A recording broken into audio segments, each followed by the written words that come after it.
Good afternoon বন্ধুরা, কেমন আছো সবাই? আশা করি সবাই খুব ভালো আছো। আমিও ভালো আছি। আমার এক আকার স্বপ্ন চ্যানেলে তোমাদেরকে অনেক স্বাগত আর ভালোবাসা জানিয়ে আজকের ভিডিওটা শুরু করছি। আজকে হলো রবিবার, আর প্রত্যেক রবিবারই তোমরা জানো আমাকে আফটারনুন দিয়েই শুরু করতে হয়, কারণ মর্নিংয়ে ভিডিও শুরু করার মতো কোনো সুযোগ থাকে না।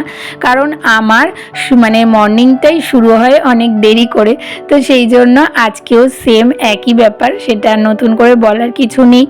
তবে আজকে না স্নান পুজো সব কিছু কমপ্লিট হয়ে গেছে। এখন এই যে রান্না করতে আসলাম।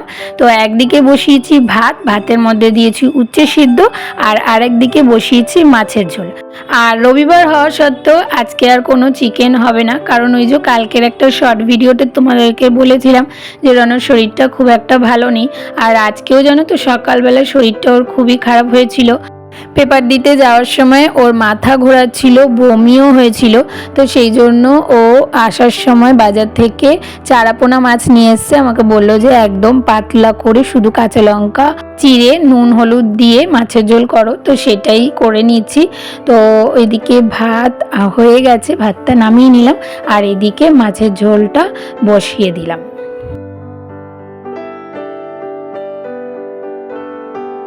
আর আজকে জানো তো রবিবার হওয়া সত্ত্বেও কিন্তু অলসতায় ভরা আজকের দিনটা নয়। আজকে অনেকগুলো কাজ করেছি। ঘুম থেকে আমি উঠেছিলাম 8:30টার সময়। উঠে থেকে সেই এতক্ষণ পর্যন্ত আমি সব ঘরের চাদর পাল্টিয়েছি, তারপরে সোফার চাদরগুলো পাল্টিয়ে দিয়েছি। ওই পুজোর সময় যে চাদরগুলো পেতেছিলাম ওগুলো তো ধুয়ে দিয়েছিলাম, তো ওগুলোই আবার পেতে দিয়েছি। আর তারপরে স্নান করে পুজো দিয়ে চলে এসেছিলাম রান্না করতে। আর আজকে না রনো অল্প কিছু বাজার নিয়ে এসেছিল। আমি বললাম অল্প কটাই নিয়ে আসো, কারণ এখন এই কয়দিন পুজো আছে, তো ঠাকুর দেখতে যাব। তারপরে হচ্ছে গিয়ে ভাইফোঁটা আছে, অত বেশি রান্নাবান্না হবে না, তো যেটুকু চা না হলেই নয় এই কয়দিন খাওয়ার মতো, সেইটুকখানি অল্প করে বাজার নিয়ে এসেছে। তো সেই বাজারগুলোকে এখন গুছিয়ে রেখে দিচ্ছি। আর তোমাদেরকে বলবো, তোমরা যারা যেখান থেকে আমার ভিডিওটা দেখছো প্লিজ একটু স্কিপ না করে পুরো ভিডিওটা দেখার চেষ্টা করো। আশা করি তোমাদের ভালো লাগবে। আর যদি আমার ভিডিওর কোনো একটা অংশ ভালো লেগে থাকে, তাহলে যেসব নতুন বন্ধুরা এখনও পর্যন্ত আমার চ্যানেলটাকে সাবস্ক্রাইব করোনি, তারা প্লিজ আমার চ্যানেলটাকে একটু সাবস্ক্রাইব করে দিও। তো এই যে সবজিগুলো সব গুছিয়ে রেখে দিলাম। আর এখন কিন্তু শীতকালের কিছু কিছু সবজি চলে এসেছে, দেখতে পারলে পেঁয়াজ কলি, গাজর, তারপরে সিম। তো এগুলো খেতে আমার কিন্তু খুব ভালো লাগে। আর আজকে ওই চারাপোনা মাছের সাথে আমোদি মাছও নিয়েছিল, তো সেটাকে ধুয়ে নুন হলুদ মাখিয়ে ফ্রিজে রেখে দিলাম। আর আজকে না আরও একটা এক্সট্রা কাজ করব, তো সেই জন্য তাড়াতাড়ি করে রান্নাবান্না করে খেয়ে দিয়ে তারপরে কাজটা করব। তো মাছের ঝোল হয়ে গেছে, এবার চলো খেয়ে নিই, তারপরে তোমাদেরকে দেখাচ্ছি যে কি কাজ করি। আর এইদিকে দেখো রিশানের বাজি চলে এসেছে। এর মধ্যে বেশ কিছু বাজি ওর দাদু কিনে দিয়েছে, আর বেশ কিছু বাজি ওর ঠু আজকেই দিয়ে গেছে, মানে ওর জেঠু তো দিয়ে গেছে। আর আবার ওর বুবুও নাকি নিয়ে আসবে। তো রিশানের বাজি দেখে আমারও ছোটোবেলার কথা মনে পড়ে গেল। আমার বাবাও জানো তো প্রচুর বাজি নিয়ে আসতো, তবে ওই সময় এত ধরনের বাজি ছিল না। ওই তারাবাজি, চরকা আর তুবড়ি আর রং মশাল, এই কটাই ছিল। আর ছিল সাপ বাজি, তো এই সবই ছিল। কিন্তু এখন তো অনেক নতুনত্ব ধরনের বাজি বেরিয়ে গেছে। তো যাই হোক, আজকে যে কাজটা করব বললাম তোমাদেরকে, সেই কাজটাই করতে চলে এসেছি।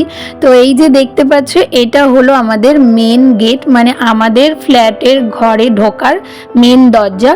তো সেই দরজাটাকে আজকে ইচ্ছা আছে একটু সুন্দর করে সাজাবো। ঘরের ভিতরটা তো সবসময় খুব সুন্দর করে সাজাই, কিন্তু আমার খুব ইচ্ছে হয়েছে যে বাইরেটা খুব সুন্দর করে সাজাবো। আর তার জন্য দেখো এখানে অনেক কিছু কিনে নিয়েছি। সেদিনকে বললাম না গোড়াবাজার থেকে বেশ কিছু জিনিস কিনেছি। তো খুব বেশি জিনিস নয়, অল্প কিছু জিনিস দিয়েই সাজাবো। তো চলো দেখা যাক কি কি দিয়ে সাজাই আর কেমন করে সাজাই। আর এদিকে দেখো আজকে যেহেতু ভূত চতুর্দশী, তো সেই জন্য 14 প্রদীপ জ্বালাবো। তো প্রদীপ এনেছিল, তো সেই প্রদীপগুলো জ্বালাবো। তবে এই জায়গাটা গুছিয়ে নিই, তারপরে জামাকাপড় চেঞ্জ করে প্রদীপগুলোকে জ্বালাবো। তো তো বাইরে যেহেতু আমাদের জুতোর র্যাকটা থাকে, তো সেই জন্য প্রথমেই এইটাকে পরিষ্কার করে নিচ্ছি। এটার ওপরে একদম অগোছালো হয়েছিল জানো তো, এটার উপরে আমি কিচ্ছু রাখি না, ওই রনর দুটো হেলমেটই থাকে, কিন্তু ওই এরা সব পেপার হ্যানা ত্যানা রেখে পুরো অগোছালো করে রেখে দিয়েছিল। তো সেই জন্য ভাবলাম এটাকে গুছিয়ে নিই। আর এর ওপরে যে কাপড়টা পাতা ছিল সেটাও বেশ অনেক দিন ধরেই চেঞ্জ করা হয়নি, তো সেই জন্য ওটা চেঞ্জ করে এই কাপড়টা পেতে দিলাম। আর এর ওপরে কিছু রাখবো না এখন, শুধুমাত্র রনর এই দুটো হেলমেটই রাখবো। আর কথায় আছে না যে first impression is last impression, তো প্রথম শুরুটাই যদি সুন্দর লাগে তাহলে কিন্তু ভিতরটাও ভালো লাগে দেখতে। তো সেই জন্যই ইচ্ছা হলো, সব সময় তো ভিতরটা সুন্দর করে সাজাই, তো এবার ভাবলাম কালী পুজোর সময় বাইরেটা সাজাবো। তো অনেক দিন ধরে ভেবে রেখেছি, তো এমন কিছুই দেব না, কারণ বেশি ঘিজিমিজি করলে ভালো লাগে না, আর আমার সিম্পল সাজি সবসময় ভালো লাগে, তো সেই জন্য সিম্পলভাবেই সাজাবো। তো এই যে এখানে দেখো একটা বেশ হ্যাঙ্গিং মতো জিনিস কিনেছিলাম, এটা না প্রায় 1-2 বছর হয়ে গেল মনে হয়, তারাপীঠে গেছিলাম একবার, তো ওখান থেকেই কিনে নিয়ে এসেছিলাম। তো সেটা আর এখানে লাগানোই হয়নি, মাঝে খুঁজেই পাচ্ছিলাম না কোথায় আছে কোথায় আছে, বুঝতেই পারছিলাম না। তারপরে দেখলাম যে ঠাকুরের বক্সের মধ্যে রাখা রয়েছে, তো সেখান থেকে খুঁজে পেয়েছি, তাই ভাবলাম এটাকে ঝুলিয়ে দিই এই জায়গাটা। আর তারপরে এই যে জিনিসটা যেটা ঝোলাচ্ছি এটাকে কি বলে আমি জানি না, হিন্দিতে তোরণ বলে। আর এটা না এই কালী পুজোর সময় বেশি পাওয়া যায়, ওই দিওয়ালিতে সবাই ঘর সাজায় এটা দিয়ে, তো সেই জন্য এটা এই টাইমটাতেই বেশি পাওয়া যায়, অন্যান্য সময় খুব একটা দেখা যায় না, তো সেই জন্য এটা কিনেছি।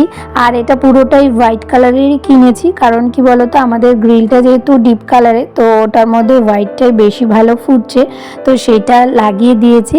তো আমি পারছিলাম না, তাই রনকে বললাম, ও ঠিক করে লাগিয়ে দিল। আর তারপরে এই যে আর্টিফিশিয়াল গাঁদা ফুলের মালাগুলো এনেছিলাম, তো এগুলোকেও লাগিয়ে দিচ্ছি দুপাশে দুটো, বেশ ভালো লাগছে জানো তো। আর কালারিং তো প্রথমে আমি দেখেছিলাম লাল হলুদ, কিন্তু ওই যে নিচের দিকে যে লটকান টাইপের দেখছো ওটা ওই লাল হলুদটার মধ্যে ছিল না, তো সেই জন্য বাধ্য হয়ে আমাকে এই অরেঞ্জ আর ইয়েলোটা নিতে হলো। তো খারাপ লাগছে না, এই কালারটাও ভালো লাগছে এটার সাথে। আর তারপরে এখানে একটা বেশ সুন্দর পাপোশ পেতে দিলাম, এটা আমার পুরনোই ছিল, ধোয়া ছিল, তো সেটাই পেতে দিলাম পুরনোটা পাল্টিয়ে।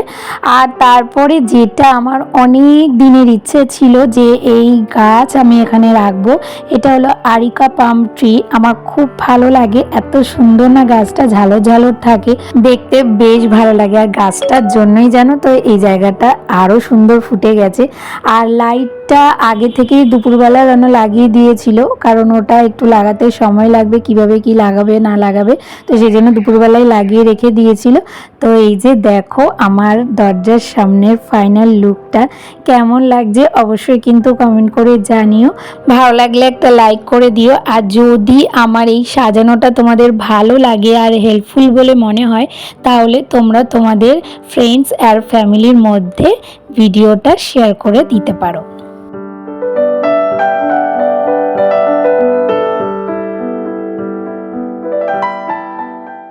আর তারপরে এই যে আমি একটুখানি শাড়ি পরে রেডি হয়ে গেছি। আর এই শাড়িটা না একবার আমার শ্বশুরমশাই পুরী থেকে এনে দিয়েছিল, তো এই শাড়িটা খুব একটা বেশি পরা হয়নি, একবার পরেছিলাম ওই নৈহাটির বড়মার মন্দিরে পুজো দিতে গিয়ে, তখন পরেছিলাম, আর তারপরে পরা হয়নি, তাই আজকে একটুখানি পরে নিলাম। আর তারপরে এই যে চলে আসলাম প্রদীপগুলোকে জ্বালাতে। আর জানো তো এই 14 প্রদীপ জ্বালানোর নিয়ম আমার শ্বশুরবাড়িতে ছিল না, বা আমার শাশুড়িমাকেও কোনো দিন করতে দেখিনি, ওই কালী পুজোর দিন মোমবাতি জ্বালাতো সেটাই ছিল। কিন্তু আমার না এই নিয়মটা খুব ভালো লাগে, এটা আমি আমার বিয়ের আগে আমার দিদির বাড়িতে দেখতাম, আমার দিদির বাড়িতে এই দিনে 14টা প্রদীপ জ্বালায়, এত সুন্দর লাগে, আর সেটা দেখেই আমার খুব ভালো লেগেছিল, তো সেই জন্য আমি নিজে থেকেই এটা জ্বালাই। এটার কোনো নিয়ম কানুন বা কিছু আছে কি না জানি না। অনেকের নিয়ম আছে আজকের দিনে 14 শাক খেতে হয় আর 14 প্রদীপ জ্বালাতে হয়।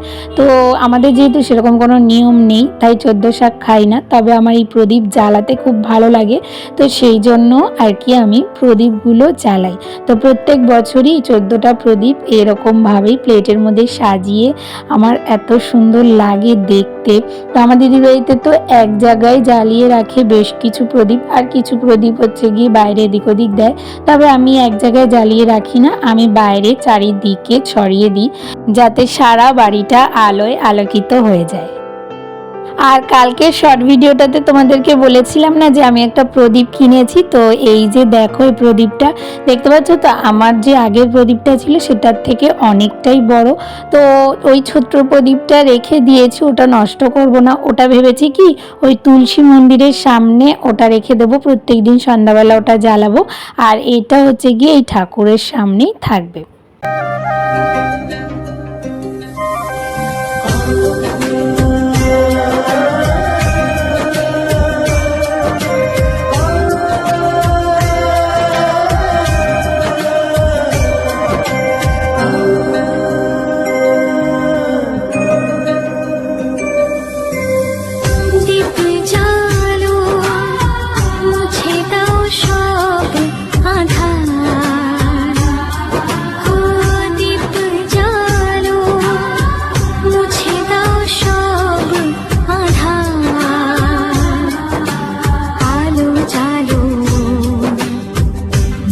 যাক যত প্রাণী কান্না, শুভ দীপাবলি জানাই, শুভ দীপাবলি জানাই।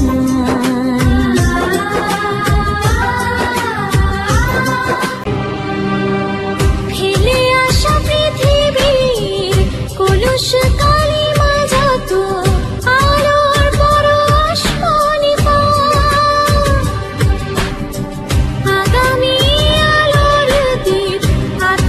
বাজির মতো সবার জীবনে চলে আলোর নাচন দেখে এমন উঠল নেচে, দীপের শিখায় দীপাবলি হয়, শুভ দীপাবলি জানাই, শুভ দীপাবলি জানাই। আর তারপরে না একটুখানি দরকার ছিল তাই বাইরে বেরিয়েছিলাম। আর বাড়িতে আসার পর রিশান খুব বায়না করছিল বাজিগুলো ফাটাবে বলে, কিন্তু ওর বুবুর শরীরটা খুব একটা ভালো লাগছিল না। তো সেই জন্য বলল যে ছাদে গিয়ে এখন বাজি ফাটাতে ইচ্ছে করছে না। তো সেই জন্য আমি বললাম তাহলে ঘরের সামনে দুটো তারাবাজি এখন জ্বালা, পরে কালকে আমরা সব বাজি ছাদে গিয়ে ফাটাবো। তো সেই জন্যই এখন এই যে একটুখানি তারাবাজি জ্বালিয়ে নিচ্ছিল। আর আজকের মতো ভিডিওটা আমি এখানেই শেষ করছি। তাহলে আজকের ভিডিওটা তোমাদের কেমন লাগলো? ভালো লাগলে একটা লাইক, কমেন্ট, শেয়ার আর সাবস্ক্রাইব করে পাশে থেকো। আর নোটিফিকেশন বেলটাকে অবশ্যই অন করে অল করে দিও। তাহলে দেখা হচ্ছে নতুন একটা ভিডিওর সাথে। ততক্ষণের জন্য তোমরা সবাই খুব ভালো থেকো, সুস্থ থেকো আর অনেক অনেক স্বপ্ন দেখতে থাকো।